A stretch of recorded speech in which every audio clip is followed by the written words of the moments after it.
Bienvenidos a otro episodio de El Nuevo Estado. Mi nombre es Reinaldo Andrés Moreira y estoy junto a Carlos y vamos a estar hablando sobre la violencia y el cristianismo. Así que, Carlos, ¿cómo te encuentras hoy? Todo bien, se encuentra todo bien hoy, igual que ayer, y si Dios quiere, mañana también todo se encontrará bien. Amén, porque estamos en su voluntad, estamos sometidos a Él. Pues, Carlos, para entrar en materia, pues, de luego de nuestra primera conversación, varios amigos se me acercaron y la gente quiere saber, la gente quiere sangre, la gente quiere guerra. Y mucha gente pues Ujú, tiene, mucha gente tiene esta idea, ¿verdad? Preconcebida, a consecuencia de bombardeo propagandístico de mucho proveniente de muchas áreas. Mucha gente siempre asocia a la Iglesia Católica a violencia, una historia sangrienta. Entonces, pues hoy ujú. vamos a estar hablando de eso. ¿Qué tienes que decir sobre eso? De que la Iglesia Católica es una historia sangrienta. Ok, Co- este, La gente piensa porque mucha gente tiene idea de que la iglesia, pues a través de su historia, como tal, la iglesia católica, ujú, gente, pero una iglesia la gente piensa que es una iglesia sedienta de poder, de ok, sangre, que busca a través del conflicto bélico y que provoca y busca establecerse a través de la... ok.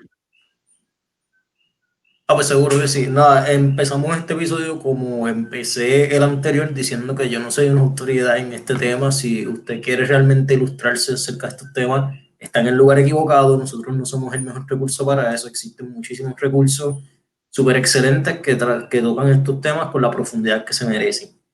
Yo lo que simplemente voy a hacer, estamos aquí conversando y teniendo una discusión, ¿sabes? De entre panas, como quien dice en la calle ahí, una conversación entre panas, discutiendo nuestras posiciones y abundando sobre el tema. Habiendo Ujú, dicho eso, hay que entender que desde el punto de vista católico, nosotros sostenemos la doctrina y el dogma de que Jesucristo estableció la Iglesia Católica, ¿verdad? En Mateo 16, que la estableció sobre San Pedro, que nosotros nos vemos a nosotros como la continuidad del pueblo de Israel. Nosotros no consideramos a los judíos practicantes de hoy día, no los consideramos los mismos judíos del Viejo Testamento. Nosotros decimos que en todo caso nosotros somos los judíos del Viejo Testamento porque somos los que estamos en esa continuidad. Y nosotros vemos que a través de toda la revelación, pues hay periodos en el que el pueblo escogido de Dios, en un caso fueron el grupo hebreo de los judíos, pues tenían sistemas de gobernanza y tenían sistemas de gobierno, tanto religiosos como políticos. Eso es algo importante. Dentro de lo político, pues tenemos al rey David, tenemos a Salomón, y ambos fueron personas súper virtuosas, pero también en varias ocasiones nosotros podemos ver que entran en vicios y entran en conductas que no son apropiadas. Y nosotros vemos eso como una advertencia y nosotros, cada vez que nosotros evaluamos a, qué sé yo, un monarca católico o un papa, nosotros los evaluamos utilizando la vara que está en la revelación, ¿verdad? Eso hay que entenderlo. Y como nosotros sostenemos que Jesucristo pues estableció la Iglesia Católica, pues nosotros también entendemos que parte de esa iglesia, de ese reino, por decirlo así, en la tierra, pues también presupone que tiene que saber cómo manejar poder político, tanto como poder eclesiástico, poder económico, poder moral y todo eso. ¿Qué es lo que pasa? Que a través de la historia, desde siempre, nosotros podemos observar cómo las sociedades, cuando entran en conflicto con otra sociedad, pues utilizan el lenguaje, y en este caso, pues la propaganda, los folletos, en el día de hoy utilizan la música, las películas, los programas de televisión y todo eso para enviar un mensaje para justificar ese conflicto. El ejemplo más fácil que puedo poner es, por ejemplo, la invasión de Irak, Estados Unidos, que antes de esa invasión pues se pintaban a los iraquíes y a los árabes como si fuesen unos brutos, que eran unos opresivos totales, que le tiraban, no sé si llegaron a ver la película de American Sniper, esa película, pues que tú sabes que cogen, que lo que presenta esa película, pues eso es la vida de esos países y hay que meternos ahí para salvarlos y todo eso.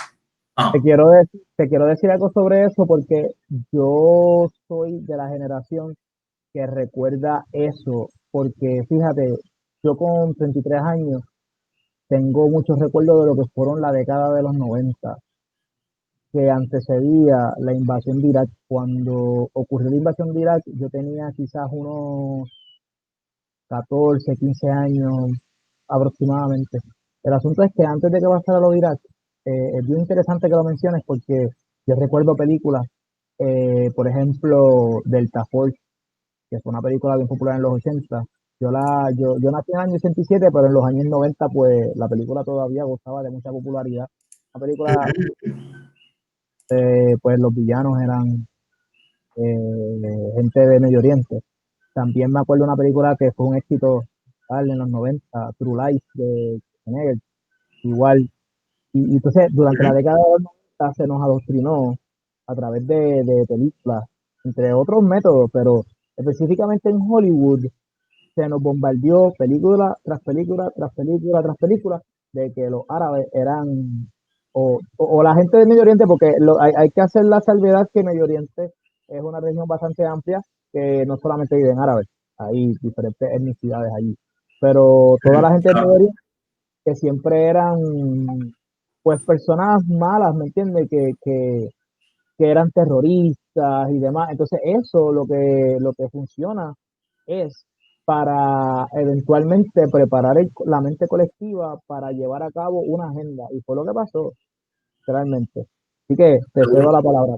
Continúe con lo que estabas Seguro diciendo. que sí, ¿no? Y eso también fue lo que pasó durante la Reforma Protestante y anterior a eso también podemos incluir el gran cisma entre la Iglesia Católica y la Iglesia Ortodoxa, que también ambas partes, el mundo latino y el mundo griego, pues hablaban mal de cada uno y publicaban cosas y esparcían rumores y obviamente cometían faltas entre ellos también, pero a veces exageraban o fabricaban masacres entre ellos para justificar, qué sé yo, ir a una iglesia griega y quemarla, o ir a una iglesia latina y quemarla, tú sabes, whatever. Pero es bien importante tener esto porque cuando nosotros estamos hablando de la violencia y el cristianismo, pues primero tenemos que entender qué es el cristianismo de por sí. Y porque mucha gente que quizás no conoce el tema, especialmente los que están opuestos al cristianismo, pues tratan de silenciar al cristiano diciendo, ah, tú no puedes opinar porque mira lo que dice tu Biblia, mira, dice que no matarás, ajá, y sacan textos completamente de contexto que están diseñados como para sacarte de la discusión y que no tengas participación. Cuando realmente no, o sea, una defensa bíblica fácil de una guerra justa, porque tampoco es que el cristianismo predica el imperialismo, tampoco es que el cristianismo predica la masacre sin razón. O sea, bajo ciertos contextos es lo que mucha gente domina la teoría de la guerra justa, que si hay ciertos parámetros establecidos, pues una guerra puede ser justa, como la autodefensa, como casi siempre es en autodefensa o si es para ir en auxilio a alguien, pues en esas instancias, pues sí, la violencia no solamente es permitida, sino que también que se ve como un deber.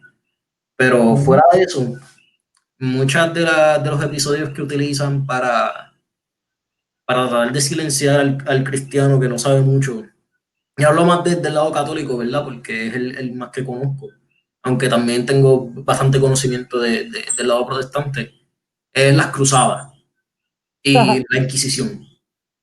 Que eso es como que, ah, no, tú no tienes escalón moral porque la iglesia, las cruzadas hicieron un montón de cosas y mataron 40 millones de personas en África y tú no puedes decir nada.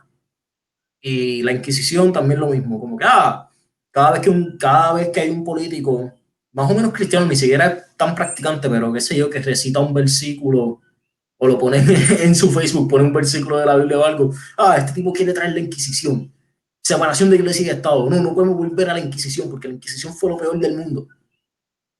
¿Realmente fue así? O sea, ¿qué fue la Inquisición? Y cuando tú haces estas preguntas, claro, te das cuenta que pues, la persona que lo está diciendo no tiene conocimiento, lo que hace es repetir cosas que fueron fabricadas, repetir narrativas que fueron fabricadas con el propósito de silenciar y también de justificar políticas y acciones en contra de la iglesia. ¿Verdad? Un ejemplo que se utiliza mucho para mostrar la brutalidad de la Inquisición son estos dibujitos en blanco y negro que, que usualmente pues presentan a un monje, pero es un monje con la cara tapada completa, como que torturando a alguien. Como, no sé si lo has visto, que son como que las ruedas y el cadáver y el cuerpo está ahí, entonces lo están torturando y todo eso. Pues mucho de esa literatura y muchas de esas rendiciones artísticas salen en un periodo de conflicto entre los Países Bajos, lo que hoy conocemos como Holanda y Bélgica, en una lucha de independencia contra el Imperio Español. Los Países Bajos eran calvinistas, el Imperio Español era católico. Parte de la herramienta en ese conflicto de guerra era la propaganda, como en toda guerra siempre existe. Tampoco Ujú. yo voy a decir aquí que de mi lado, ¿verdad? Del lado católico, pues nosotros tampoco hemos exagerado o utilizado estos métodos de propaganda contra nuestros enemigos. Lo hemos hecho contra los musulmanes, lo hemos hecho contra los ortodoxos, lo hemos hecho contra los judíos, lo hemos hecho en contra de los mismos protestantes, lo hemos hecho en contra de los masones, o sea, en fin, es una cuestión de que esta es la que, o sea, suena bien arbitrario, pero, o sea, las reglas del juego dictan que si tú quieres defenderte o si tú quieres conservar tu orden social, pues tú tienes que hacer ciertas cosas de las que no puedes estar bien orgulloso y no debes sacarle placer en hacerlas, pero es un deber que tienes para proteger tu sociedad. Y Correcto. parte de esta narrativa de la Inquisición pues sale de ese periodo y la gran mayoría de los historiadores que tocaban el tema hasta hace bien poco pues eran historiadores protestantes de esa misma época que obviamente pues al pasar del tiempo, pues han resultado que han fabricado cosas, que han sacado cosas de contexto y que han construido narrativas completas que no tienen que ver con la realidad de lo que realmente pasó cuando lo contrastas con las fuentes del otro lado y con fuentes neutrales. Ajá. un, un señalamiento, y es que la gente asocia la cristiandad con un sometimiento y un aguante irracional de parte de los creyentes. Y siempre se utiliza, como mencionaste al principio de la conversación, de los versos fuera de contexto. Hay un caballero que lo vi en televisión una vez que dijo un refrán hablando de hermenéutica y dice que un texto fuera de contexto es simplemente o meramente un pretexto para traer una falacia. Eh, Esto de Lucas 6:29, si la memoria no me falla, es el famoso versículo que la gente siempre menciona, de Cristo exhortando a que si te hieren en una mejilla, pues que presentes la otra. Pero obviamente ya discutimos la vez anterior que tú no puedes establecer una doctrina con un versículo por sí solo, que analizarlo en el contexto bíblico totalitario para ver qué la Biblia enseña.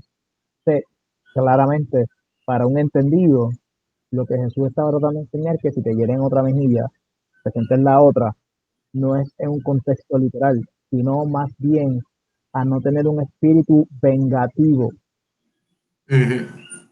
ser personas capaces de perdonar, sin importar la falla, sin importar lo que te hagan, tener la capacidad de perdonar porque nosotros hemos recibido, nosotros, cada uno de nosotros, recibimos el perdón de nuestros pecados en medio de la fe en Cristo Jesús. Y es en ese contexto como nosotros hemos recibido el perdón del Dios eterno, pues de la misma forma nosotros perdonar a nuestros semejantes. Ahora bien, eso no significa que tú vas a entregar tu vida sin defenderte. Eso no significa que no vas a proteger a tu comunidad, a tu familia, a tu propiedad, porque el mismo apóstol Pablo enseña que el que no provee para su familia es peor que un incrédulo. Y proveer trasciende lo que es una manutención. Para la familia es proveer, proveer incluye seguridad. Tú eres yo de tu familia. En el caso mío, ¿verdad? Que soy hombre, que soy esposo, que soy padre. A mí me toca una responsabilidad, un mandato divino. Es que yo tengo que proteger a mis hijos, yo tengo que proteger a mi esposa, yo tengo que proteger a mi hogar. Así me cuesta la vida, porque a Ujú. mí me toca cosa, amar a mi familia, amar a mi esposa específicamente, es un mandato divino, está, pues, está escrito en el Nuevo Testamento. Yo tengo que amar a mi esposa como Cristo amó a su iglesia. Entonces, pues me toca a mí protegerla. Entonces, la gente tiene que entender que el cristiano sí está llamado a ser un pacificador, pero no a ser un sometido a la barbarie, al mal. O sea, hay que hacer esa salvedad porque la gente está partiendo de una premisa equivocada. Y es como tú estabas Claro, mencionando, están con una premisa totalmente errada sobre la fe cristiana que heredaron, caso de Puerto Rico, que heredaron de España, o sea, están errados en lo que creen. Entonces a eso se le suma el bombardeo propagandístico que los hace pensar que el cristianismo es una religión entera sumisión al Estado y al mal en sí mismo, cuando a nosotros se nos llama a ser valientes.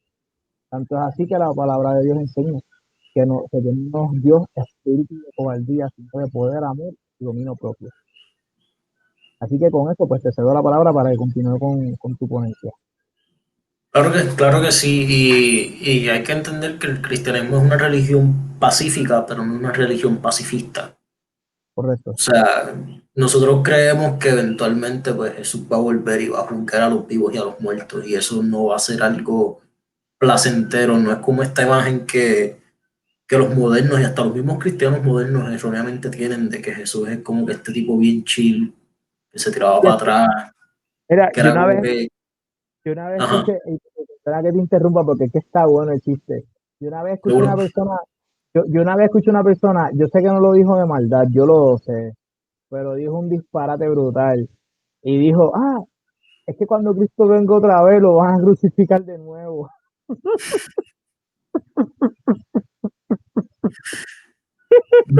Sí, sí.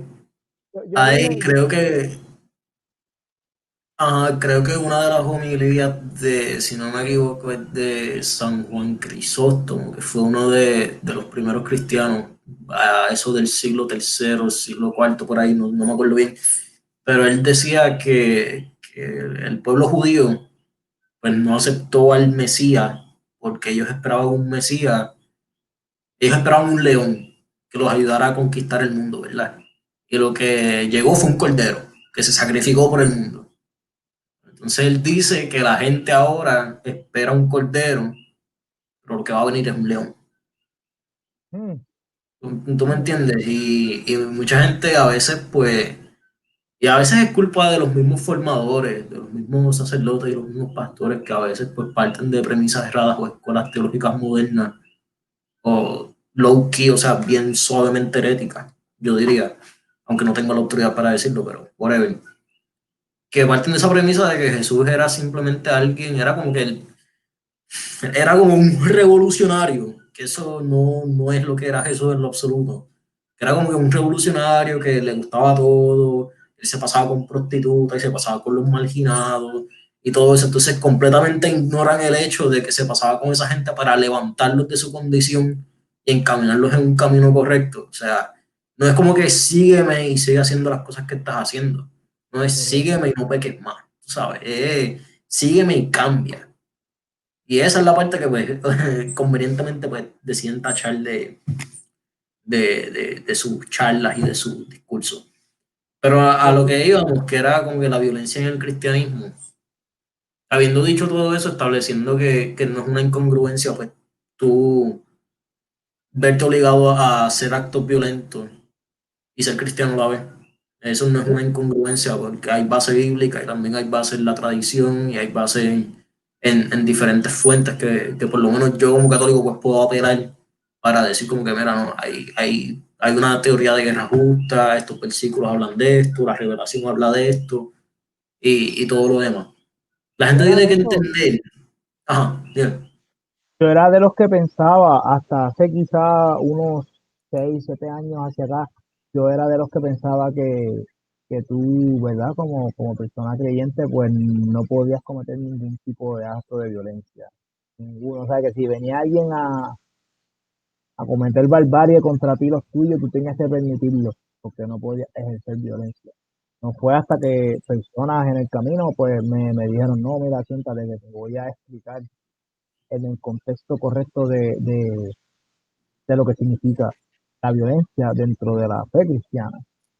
Y una vez expuesta esa información, pues pude pues reconfigurar lo que pensaba, ¿verdad? Lo que tenía en mente al respecto.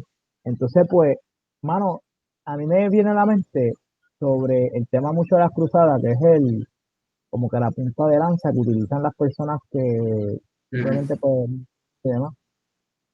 Pero la gente dice, no, las cruzadas, pero no ofrecen contexto ni ofrecen cuál cruzada, porque las cruzadas no fue un Exacto. evento, no fue un evento de un día o de un semestre o de un año, fue un periodo y hubieron varias cruzadas en diferentes contextos históricos, en diferentes momentos específicos, con diferentes personajes que entraban a la escena, ¿verdad? En diferentes Claro. momentos, diferentes políticos, diferentes naciones que entraban al juego. Entonces, pues, algo que, primero que todo, hay que enfatizar lo siguiente, que ahí tú puedes abundar más porque conoces el tema más que yo, de eso estoy seguro. Es, primero hay que explicarle a la gente lo que es, no sé si estoy en el término correcto, lo que es el Gran Cisma, que fue la división del Imperio Romano, donde estaba Ok. el Imperio de Roma y la Iglesia Ortodoxa griega, que fue el Gran Cisma que dividió la Iglesia. Luego de eso, pues sucede tengo la nota por acá, que fue cuando pasó precisamente la primera cruzada, Ujú.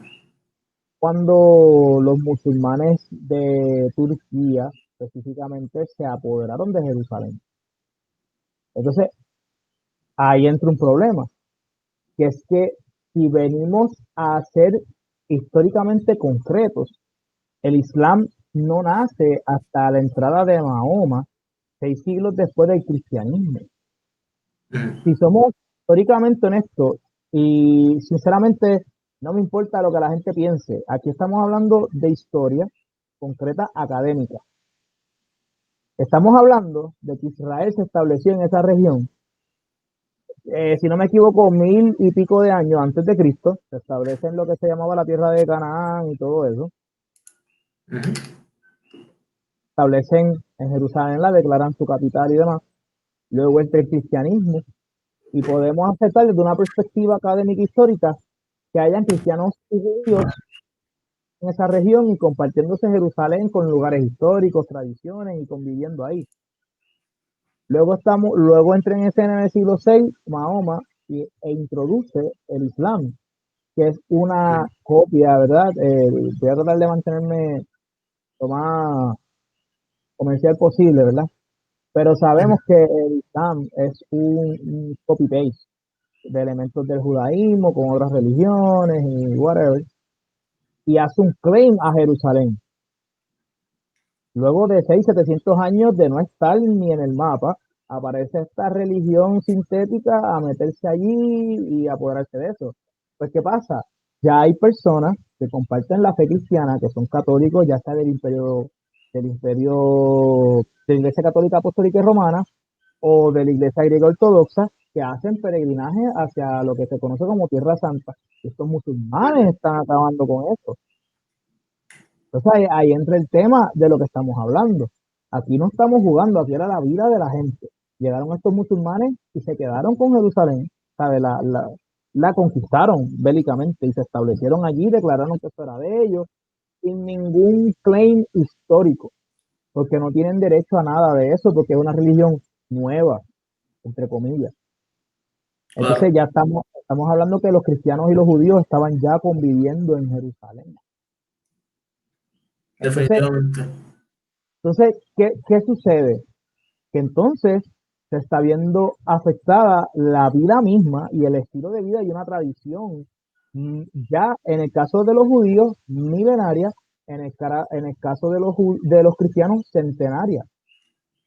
Pues, ¿qué le toca? a uno cuando están amenazando su tradición de vida, lo que valga la pena decir, lo que uno quiere conservar, entienda quien pueda conservar, ¿por qué te toca hacer?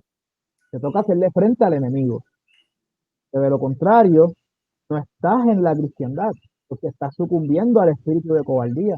Que tienes un enemigo que te está declarando la guerra y te está diciendo, no, esto era tuyo, pero ahora es mío. No, el mundo no funciona así. Simplemente no funciona así.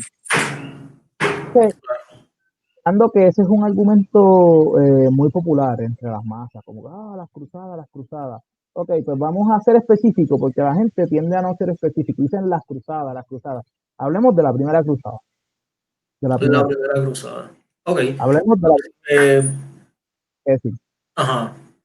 Primero, yo diría, primero define qué es una cruzada, porque hay ciertas discrepancias en diferentes historiadores. Si ciertas contiendas militares pues cuentan como cruzadas o no. Yo, por lo general, la definición que utilizo para cruzada es una contienda en nombre de la cruz. O sea, una contienda en nombre de la cristiandad. Y en ese caso, pues yo considero cruzada cosas que por lo general no se consideran cruzadas. Por ejemplo, la Guerra Civil Española yo la considero una cruzada. La Cristiada de México en 1922, cuando el gobierno prohíbe el culto católico, que el estado de Jalisco se subleva contra el gobierno mexicano, pues yo considero eso también una cruzada, aunque el término correcto es cristiada, pero whatever. Y como tú bien has dicho, el resumen histórico así de cómo es que ya existía gente ahí que son los pues, verdaderos dueños legítimos de esas tierras y se introduce este elemento extranjero que altera el orden social, hay que entender que las cruzadas surgen como una reacción a esa invasión. Porque no es solamente que ellos se mudaron ahí ya, es que se mudaron y empezaron a cobrarle impuestos infrahumanos, lo que se conoce como el impuesto del jizya, que bajo la ley islámica tú puedes estar en un estado islámico, tú puedes practicar con la religión que tú quieras, pero pagas un impuesto adicional para tú poder practicar esa religión. Y ese impuesto pues no es nada barato, es un impuesto que está diseñado para desangrarte y para exhortarte a que te conviertas, porque si te conviertes al Islam, pues el impuesto que pagas, que es el zakat, pues es más reducido, no tienes que pagar jizya. O sea, es una manera económica para persuadir a la gente que se conviertan al Islam. Y mucha gente lo hizo. Durante ese periodo mucha gente lo hizo. La cuestión es que no solamente los que estaban ahí, sino que en estos lugares eran centros donde iban muchos peregrinos de toda la cristiandad. Iban peregrinos desde Alemania, iban peregrinos desde Constantinopla, desde Roma, desde todas las ciudades y de toda la cristiandad de toda Europa. Pues llegaban peregrinos ahí y eso, ¿qué pasa? Esos peregrinos no solamente les cobraban una fortuna para ir a los lugares santos, a ir a Tierra Santa, sino que también a veces los mataban y les robaban. O sea, los cogían, los musulmanes los paraban en seco, les robaban todo lo que tenían y después los mataban, violaban las mujeres que iban ahí. Y era un problema serio, ¿tú me entiendes? Y la cuestión es que la cruzada se convocó años después de que empezó a pasar esto, o sea, que tampoco fue un primer instinto. No fue como que un impulso de guerrero, un impulso psicótico de que, atacaron a matarlos a todos. O sea, no, se tardaron años y siglos tratando de negociar con los príncipes, tratando de negociar, llegar a un acuerdo con que, mira, pues podemos convivir los tres aquí podemos convivir. Mira, quiero que le garantices protección a los peregrinos que van allá. O sea, todo eso se llevó a cabo, pero no hubo resultado. Y el Papa Urbano II lo que hizo fue que convocó una cruzada y convocó a todos los ejércitos de la cristiandad, que eran los diferentes nobles, los diferentes reyes de ese momento, a que prestaran su servicio para liberar la Tierra Santa y establecer principados cristianos en esas tierras y reclamarlas efectivamente para la cristiandad. ¿Qué pasa? Que también habían mencionado la Iglesia Ortodoxa griega, que también juega un rol importante en esta contienda, porque esas tierras, Tierra Santa, el Islam se las quita a ellos. Porque cuando el Imperio Romano se divide en dos, pues el Occidente pues obviamente es católico, y el Oriente, pues entonces sigue continúa con sus prácticas griegas. Y todo ese terreno, pues era técnicamente parte del Imperio Bizantino, que era un imperio ortodoxo griego. ¿Qué pasa? Que para tú llegar hasta esa Tierra Santa, pues tú tenías que cruzar por terreno bizantino. Y muchos de los cruzados, pues con tal de cruzar por ese territorio, pues le hacían falsas promesas a los emperadores bizantinos y les decían como que, ah, no, mira, sí, cuando yo llegue allá, mira, yo como que voy a conquistar esto, después te lo voy a dar a ti, te lo prometo, y no va a pasar nada, confía en mí, mira, yo soy un noble europeo, yo no puedo mentir, yo soy bien cool. Y los emperadores bizantinos decían cool. Pero ¿qué pasaba? Muchas veces cuando los príncipes europeos pues, liberaban las ciudades, pues establecían principatos latinos, conectados a la iglesia latina y no a la iglesia griega ni a las autoridades griegas. Y eso también creó conflictos entre católicos y griegos, que también se fue evolucionando y se fue escalando las tensiones y han habido conflictos sangrientos entre los dos. El más reciente fue la guerra de Yugoslavia en los 90 entre los croatas y los serbos y whatever. O sea que esto no es cosa de antaño. Estas son cosas que pasan recientemente. ¿Y qué pasa? Esto tampoco, yo no quiero que esto tampoco se vuelva como un podcast que demoniza al Islam. Yo al Islam lo estudio. Siempre voy a ser un estudiante del Islam, nunca voy a ser un experto en el Islam. Apenas soy, o sea, no soy un experto en nada. Pero yo respeto al Islam en ciertos aspectos. Lo que estamos hablando es de la realidad de que cuando tú tienes varias culturas conviviendo en un mismo espacio, el conflicto, no hay, o sea, no hay una fórmula mágica que tú puedas hacer para que evitar que el conflicto surja. Que o sea, bien arbitrario decir esto, pero es obvio que si tú tienes diferentes razas, diferentes lenguas, diferentes religiones, diferentes culturas, diferentes normas, diferentes cosas conviviendo en un mismo espacio, obviamente va a haber conflicto, va a haber uno que va a decir, no, la mía es así, no, la mía es así, no, la mía es así, la mía es la que es, la mía es la que es, la tuya está mal, la tuya está mal, la tuya está mal. Obviamente eso va a pasar y pasó. Y los gobernantes musulmanes, pues obviamente, como había mencionado anteriormente, pues tenían ese hincapié económico que hacían, esa exhortación económica para que la gente se convirtiera al Islam. Eso pasó muchas veces. Pero hay que entender que la cruzada, Hilaire Belloc, que es un historiador católico, y él dice que el pasado, tú tienes que contestar al pasado desde el pasado. Tú no puedes Correcto, insertar, tú no puedes insertar tu entendimiento moral del siglo XXI en, en las cruzadas. ¿Ok? Tú no puedes hacer eso, porque si tú haces eso, pues significa que alguien en el futuro va a insertar su entendimiento moral en tu época. Eventualmente, o sea, básicamente lo que crea eso es que la historiografía o el estudio de la historia, pues viene con fecha de expiración. correcto. Y Y la pues se óptica vuelve como, no es el mismo punto de vista, porque cuando tú estás en el momento histórico, tu visión se puede decir que es lineal, porque estás trabajando con el contexto político, las emociones, tus limitaciones, tu realidad. Pero ya cuando tú estás siguiendo los sucesos desde una perspectiva, es más porque no lo están estudiando tú, a lo mejor estás en la comodidad de tu cuarto, tirado en aire acondicionado, viendo un documental de un académico, que fue el que pasó el trabajo de presentarte, llegando a tus propias conclusiones desde el confort, pero no estás allí pasando la situación. Y poner tus prejuicios allí es bien, es es como bien dices, estúpido. es estúpido, es ridículo. Pero fíjate, hay algo que ahora que estamos hablando del tema de las cruzadas, mano, hay una película que yo creo que todo el mundo ha visto. La película de Orlando Bloom, la de Kingdom Heaven, se trata sobre una de las últimas que fue, tú me corriges, pero yo creo que fue ya de las últimas, la de Salahadin, que Sí, hizo esa fue la tercera cruzada. Tercera Cruzada.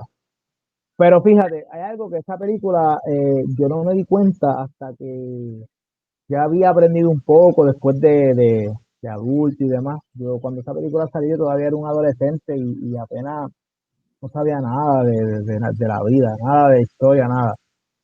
Pero ya cuando aprendí un poco, empecé a ver un poquito la propaganda dentro de la película. En Mm, primer lugar, considera esto. El protagonista es un laico, es un ateo, un agnóstico, no sé. El tipo representa a una persona sin espiritualidad alguna.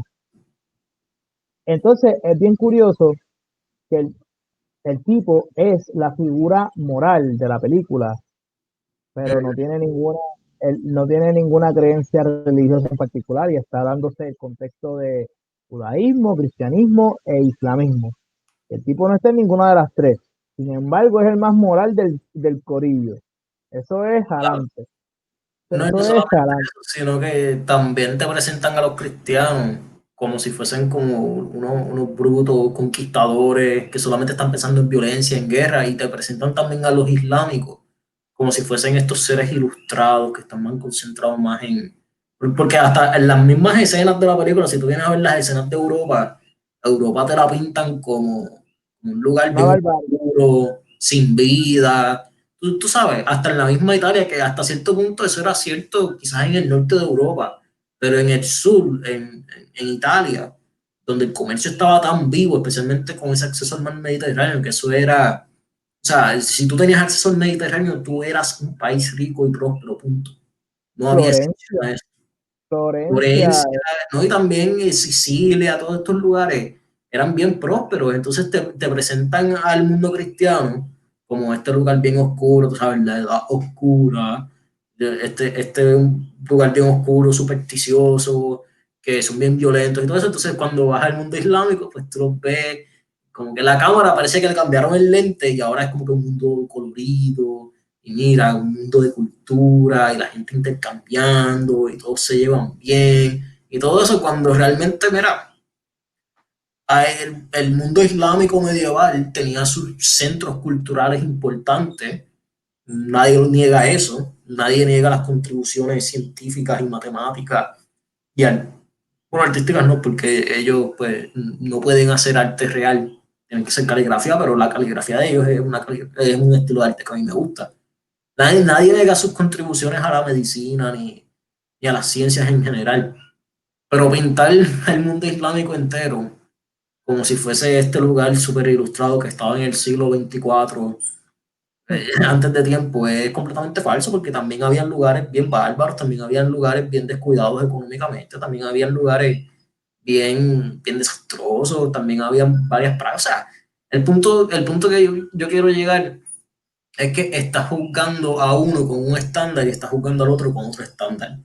Y ese estándar no es ni siquiera el estándar de ese mismo tiempo.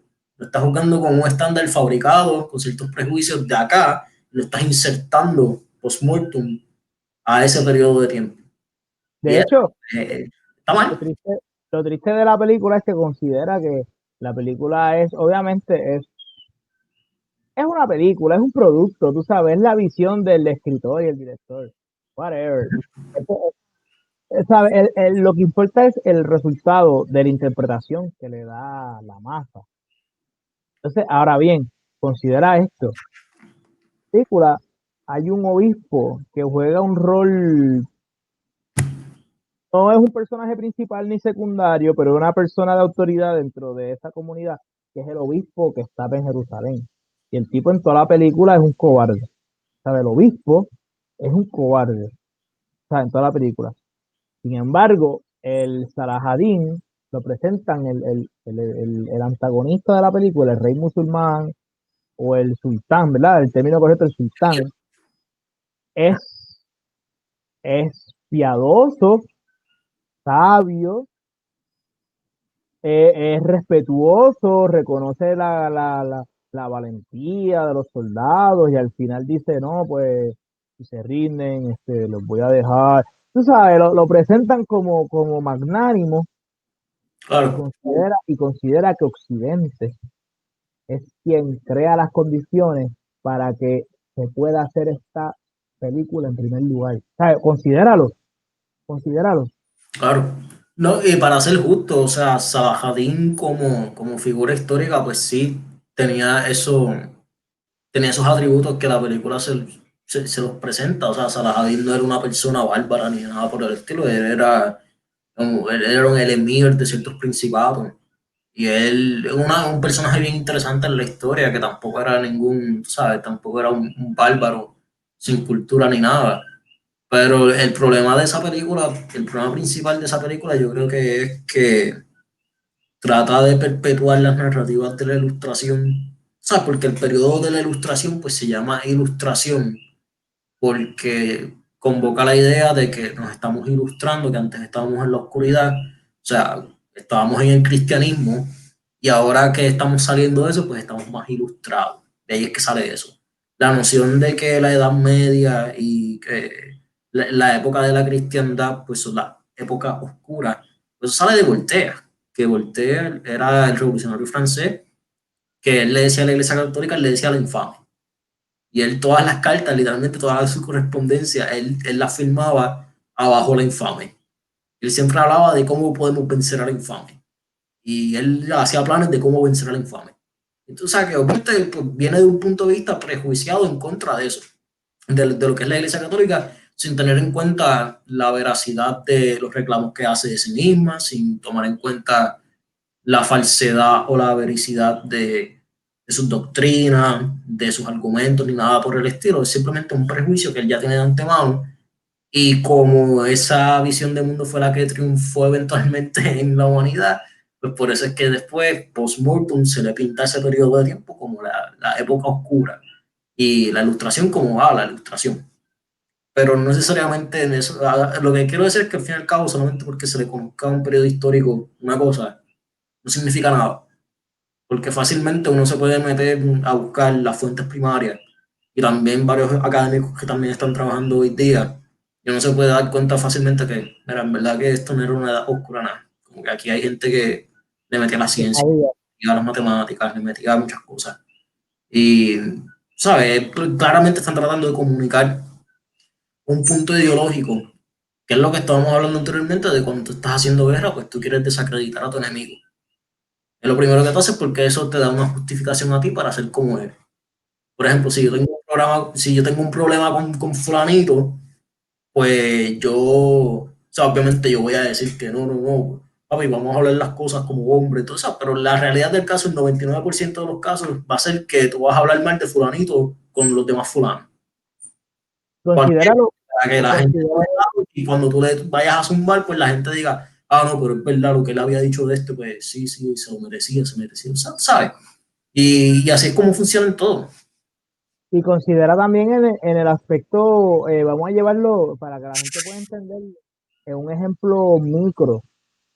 Por ejemplo, cuando se da la narrativa del boxeo para vender el evento, siempre uno habla mal del otro y qué sé yo, pero realmente, aparte de vender el evento hacia la audiencia, es un juego psicológico de ambas partes, Claro. ¿sabes? De jugar con la mente. Y ese mismo principio es lo que se aplica a través de la propaganda cuando se está llevando un conflicto bélico a mediana y a gran escala.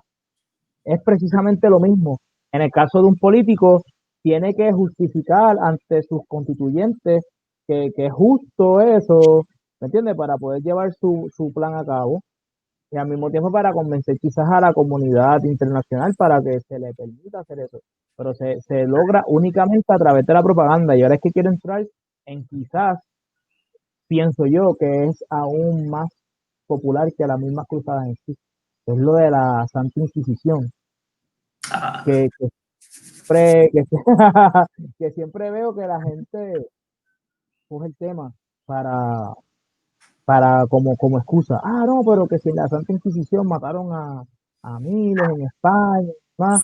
Eh, ¿Qué tienes que decir sobre eso? miles, tú dices, esos son números de rookie. Nada, estoy vacilando, no lo cojan en serio. Nada, pero para unas últimas notas que quería tocar de la cruzada antes de entrar a la Inquisición, que es un tema que conozco más. No porque no conozca de las cruzadas, pero porque, o sea, he estudiado más la Inquisición que las cruzadas. Nada, nuestro veredicto final sobre las cruzadas, lo que yo te recomiendo a tú que me estás escuchando ahora mismo, es que estudies las cruzadas y utilices el mismo estándar que utilizas para estudiar cualquier otro evento histórico. O sea, sitúalo en su contexto, sitúalo en su tiempo. Las cruzadas en verdad fueron una reacción, no fue una acción. Una reacción ante una agresión de parte del mundo islámico que y está justificado bajo todos los preceptos que los cristianos consideran sagrados. Así que no hay una incongruencia en hacer una operación militar por el bien de la cristiandad ni nada de eso. Y nada, eso es todo lo que tengo que decir sobre las cruzadas. Entonces la Inquisición es más interesante porque la cruzada es más un conflicto bélico, es más yo contra el otro, pero la Inquisición es más algo doméstico, es algo más de hay cosas en mi misma aldea que no andan bien. Hay que entender que en la época que se sitúa la Inquisición, primero definir los términos, ¿qué es Inquisición? Porque cuando tú me dices Inquisición, yo fácilmente puedo decir el Inquisitorum, que era un tribunal que existía en el Imperio Romano antes del cristianismo, que básicamente ejercía la misma función, que se aseguraba del cumplimiento de las leyes religiosas del Imperio Romano. Si alguien no le quería echar incienso a César, pues era juzgado en un tribunal inquisitivo. Era juzgado en un tribunal inquisitivo y las penas por ese delito, que era considerado un delito, pues variaban de caso en caso. Pues cuando estamos hablando de la cristiandad, hay que entender que en la época que surge la Inquisición, voy a hablar más de España y Francia, que son los ejemplos que más utilizan, pero Inquisiciones han existido en todo el planeta. Y no solamente el cristianismo las ha hecho. El Imperio Romano, como mencioné, en varios países protestantes ha ocurrido lo mismo también. La Inglaterra de Cromwell es bien famosa por eso. En los Países Bajos. También en la misma revolución bolchevique, de la revolución comunista de Rusia. Ellos establecían tribunales y juzgaban a los ciudadanos cuán cercanos estaban a la doctrina comunista y cuán lejos estaban. Mientras más lejos te estaba, pues las probabilidades de que te iban a dar un pepazo, pues aumentaban. Y estamos viendo que en la época que se sitúa la Inquisición, pues es una época en donde la religión, o sea, la observancia de una religión o practicar la religión predominante en ese lugar, pues era sinónimo de lealtad al Estado. No es que la iglesia y el Estado pues eran una cosa junta, no es que el cura iba a tu casa, iba a recolectarte tus taxes ni nada por el estilo, pero sí había una cooperación entre la iglesia y el Estado que después obviamente, precisamente fueron los protestantes los que empezaron a hacer las teocracias formales. Enrique VIII, que hizo una teocracia juntando a la iglesia y el Estado y se hizo cabeza de la iglesia y del Estado, pero eso es otra conversación. Pero lo que yo diría sobre la Inquisición es que tienes que tener en cuenta que actualmente, en el día de hoy, hay ciertas ideologías o ciertas corrientes de pensamiento que son penalizadas en diferentes países. Y no estoy hablando de los países islámicos, no estoy hablando de países asiáticos ni africanos, estoy hablando de Europa. En Alemania, por ejemplo, es ilegal tú cuestionar o por lo menos hablar en contra del holocausto o negar el holocausto. Es ilegal. Te pueden meter preso. Es ilegal hacer apología a favor del régimen de Hitler. ¿Por qué? Porque la ideología que trajo el holocausto es una ideología rechazada por el poder actual. Y ese poder actual tiene que buscar la manera de perseverar y mantenerse fijo. ¿Y cómo hace eso? Pues extirpando las corrientes ideológicas que amenazan y atentan contra los principios por el cual ese poder está establecido. Eso pasa en todos los lugares. Bueno, en Estados Unidos, famosamente, durante la Guerra Fría, no fue una operación directamente del gobierno, aunque básicamente sí, pero con el comunismo en la Guerra Fría. Los directores de cine que tenían tendencias comunistas o tenían tendencias ideológicas que no iban en acorde con la agenda del tío Sam, pues obviamente pues le fabricaban casos, les metían, los metían presos, los desacreditaban. O sea, que siempre va a haber un tipo de inquisición en diferentes partes del mundo, en diferentes contextos. Entonces, en el contexto católico español, francés, es porque en ese momento las personas se tomaban en serio su fe y se tomaban en serio su religión. Y como había establecido anteriormente, pues era sinónimo de lealtad al Estado. ¿Qué pasa? Que para ese momento había una herejía corriendo por Francia, que era los cátaros. Los cátaros eran una secta herética del cristianismo que decían, lo que planteaban es que todo lo del cuerpo es malo, que solamente tenemos que perseguir lo espiritual. ¿Qué pasa? Que dentro de eso, pues ellos decían que la familia era algo malo. porque era del cuerpo. Que el matrimonio era algo malo, porque era del cuerpo. Que entonces la forma de adoración que ellos utilizaban era una bien, no quiero decir extrema, pero era una bien, no absurda tampoco, no sé qué palabra utilizar para hacer esto comercial, pero era una forma, era una forma bien ascética. Era una forma de ayuno extremo, que está bien, puedes hacer ayuno, pero, o sea, ayuno extremo, que atentaba contra la vida de las personas que pues se dejaban persuadir por esa corriente teológica. ¿Y qué pasa? Muchas personas pues tomaban la justicia a sus propias manos y perseguían a estos herejes y los mataban ellos mismos porque se tomaban en serio su fe. Y ellos decían como que no, la familia está mal, no te puedes casar y todo eso, no, pero si el matrimonio es un sacramento, si la familia es algo que está en las escrituras, pues tomaban la justicia en sus propias manos y los mataban. Y hubo un episodio bien famoso en Francia, Roberto II, que Roberto II de Francia, pues durante su reinado, pues mataron como a 300 cátaros, o sea, los lincharon. O sea, el equivalente a eso es, por ejemplo, alguien en el barrio que viola a una niña en el barrio y sea tu vecino. ¿Qué tú vas a hacer? Tú vas a reunir una gente y tú no vas a esperar que la policía llegue a hacer un reporte ni nada. Tú vas a ir con un par vas a llamar a un par de gente, mira, bla, bla, y los vas a linchar. Pues eso también pasaba en esa época. ¿Y qué es lo que tuvo que hacer la iglesia? Y también los poderes cívicos. Tuvieron que establecer tribunales diseñados para proteger, escuchen esto, para proteger a los herejes, para proteger los derechos de los acusados. Porque de ahí es que viene, hermano. A mí me da risa cómo la gente a veces critica, esa gente que son abogados, criticar la Inquisición, y yo me tiro para atrás y digo como que, pero mira, ¿de dónde tú crees que salen los derechos del acusado? ¿De dónde tú crees que sale esa noción? Eso sale de la Inquisición. La Inquisición fueron los primeros tribunales, yo tengo entendido, puedo estar 100% incorrecto en esto, pero fueron de los primeros tribunales en Occidente que le garantizaban derechos a los acusados. Entonces, si tú acusabas falsamente a alguien de herejía, pues, y si se te probaba que lo habías acusado falsamente, pues la sentencia la tenías que pagar tú. Y el tipo que tú habías acusado falsamente, pues salía libre. Ahora no, ahora lo que hacen es como que o sea, te da un cargo bien, bien bobo de difamación o de acusación falsa, pero no tienes consecuencias. En ese momento sí había consecuencias sobre eso.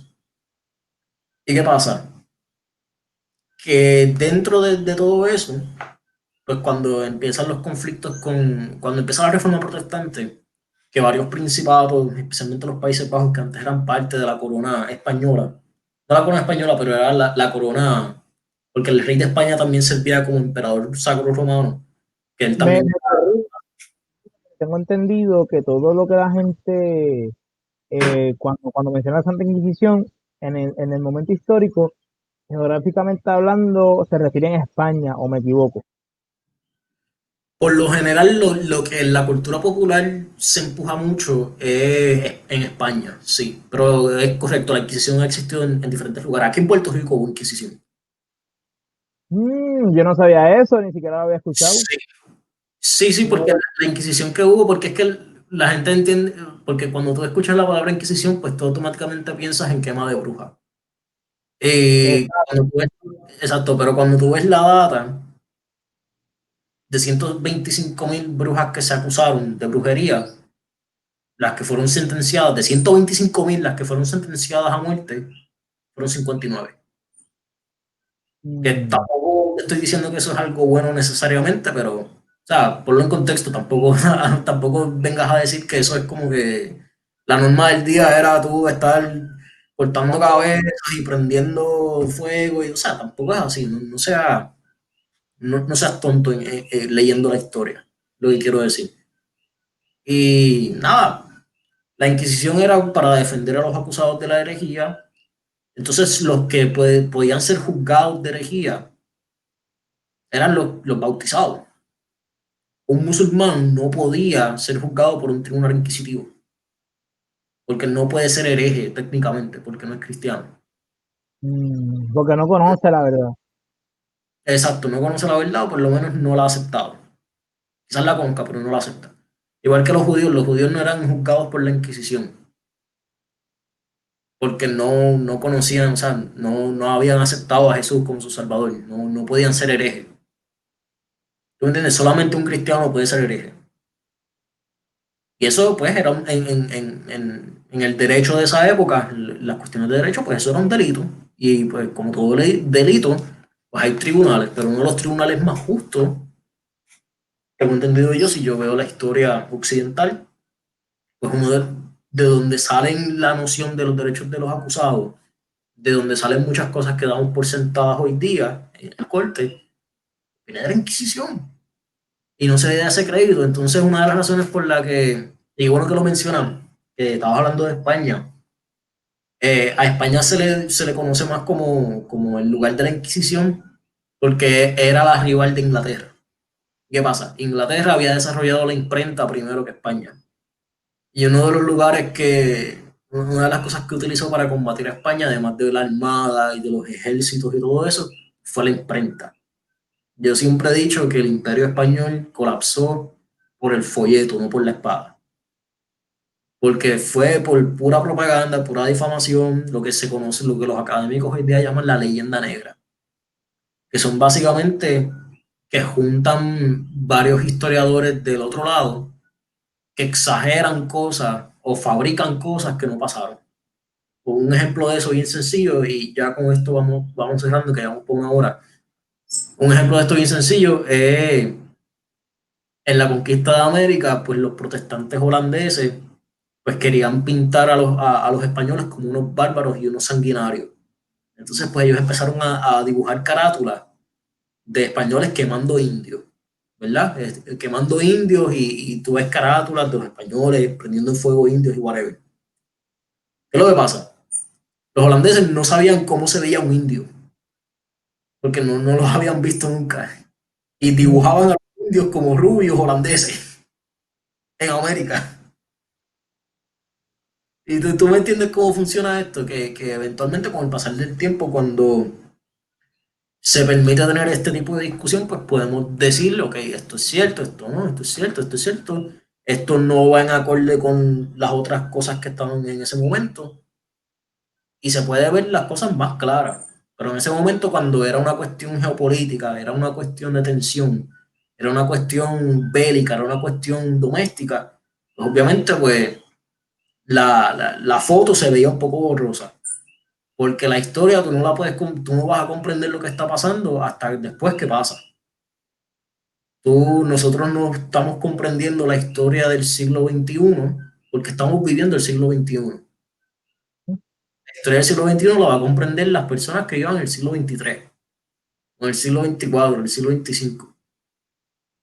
Y es importante tener estas conversaciones y también ir a la historia directamente y contestar desde el pasado y buscar todas estas cosas y reconocer que sirvieron y sirven como fundación de todas las cosas que nosotros pues alabamos como si fuese lo mejor del mundo. ¿Me entiendes? ujú, correcto. Y también, pues, reconocer que realmente, sin importar el credo que uno tenga, la creencia, en el caso del cristianismo, sabemos que es la verdad absoluta, es la verdad de Dios revelada hacia nosotros, personificada en Cristo Jesús. Pero lamentablemente, los seguidores son seres humanos, son seres falibles, seres caídos, que siempre van a cometer errores.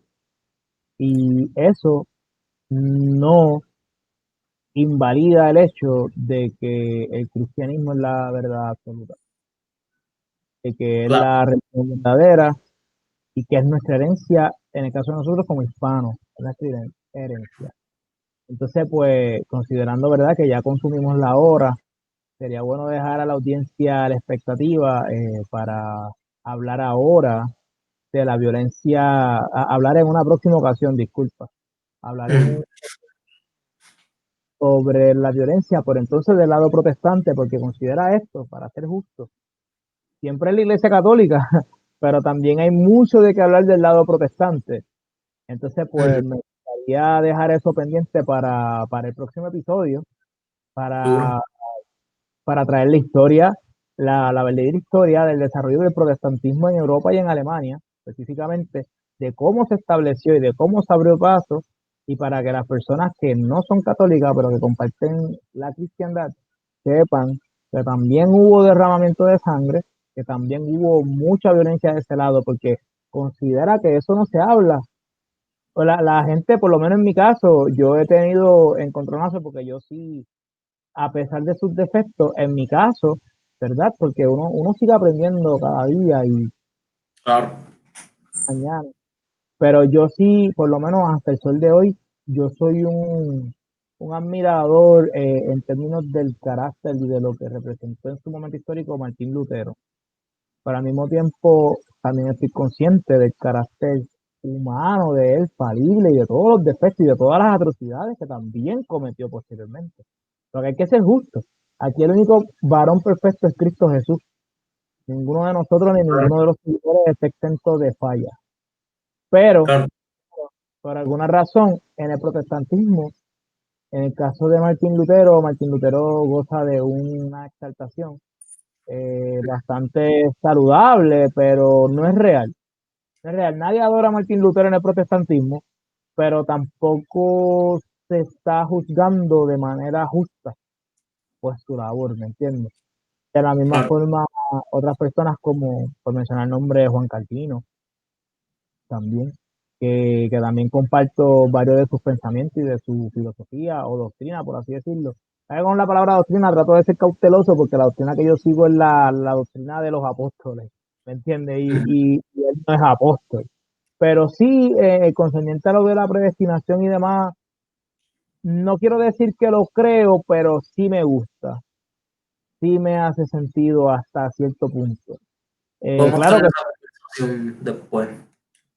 sí, pero a lo que quiero, ¿verdad? Para tener a las personas, ¿verdad? Para que tengan la expectativa, me gustaría en el próximo episodio poder yo poder abundar sobre el aspecto de la violencia en la cristiandad, pero en el lado protestante, porque siempre se expresa sobre la Iglesia Católica, que era acusada, todo lo que hemos hablado en este momento, pero de la Iglesia Protestante como que, no pasa nada, son los más cool, Y eso se debe a que fueron los protestantes los que eventualmente dominaron el mundo, ¿no? Fue el imperio alemán, fue el imperio británico, fueron los Estados Unidos los que ejercieron hegemonía cultural y política en todo el mundo y por eso es que de ese lado no se habla mucho, ¿no? Ahora pero que está perdiendo ese sentido cultural, pues ahora es que está resurgiendo poco a poco pues estas discusiones.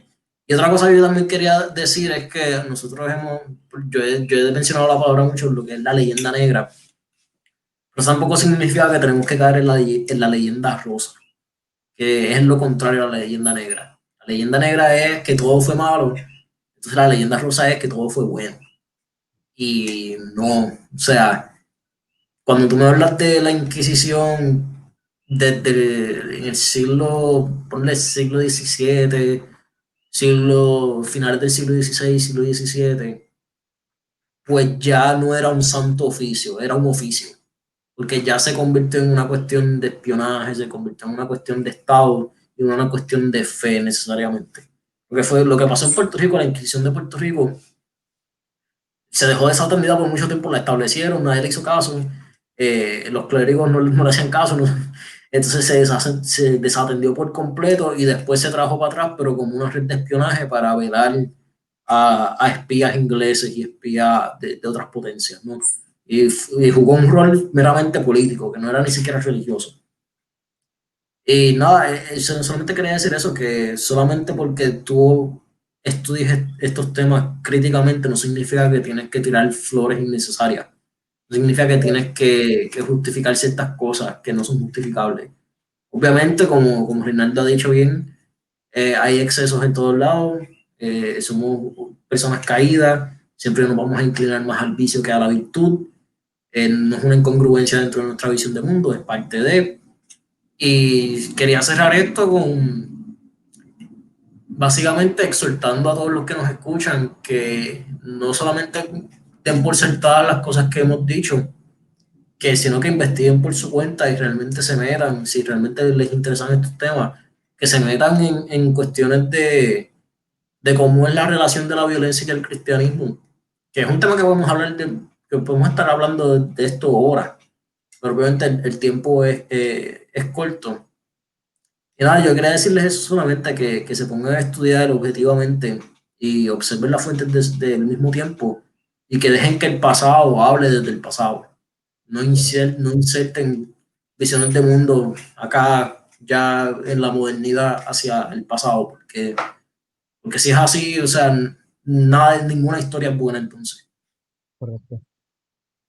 Y nada, sigan al Nuevo Estado en Facebook, den like a la página, nos pueden conseguir en Instagram, también el Nuevo Estado. También nos pueden suscribir, recuerden suscribirse al canal aquí en YouTube, el Nuevo Estado. Estamos en Spotify, creo, si nos quieren escuchar por Spotify. Y nada, nos veremos en la próxima.